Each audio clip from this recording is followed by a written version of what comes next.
Hello guys. Keyboard shortcuts play a big role in everyone's life. A single keyboard shortcut shaves a moment off your task.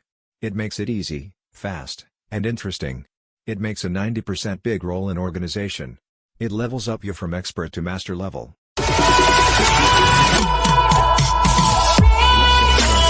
In this video, I'm going to tell you 5 useful tricks. It will help you to make your work faster. Number 1. Switching apps. Press Alt plus Tab. It can be useful when you're running multiple applications. Flick through all your open windows. Number 2.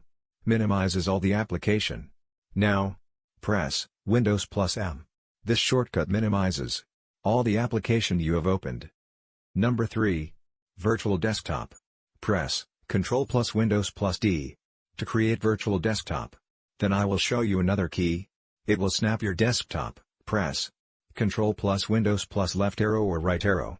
It will navigate you from one desktop to another one. Number 4. Open settings.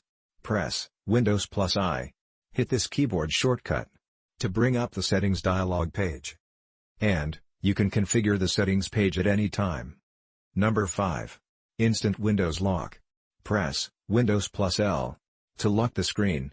This returns to the user account password to regain access to the desktop. For more videos, subscribe our channel and click bell icon.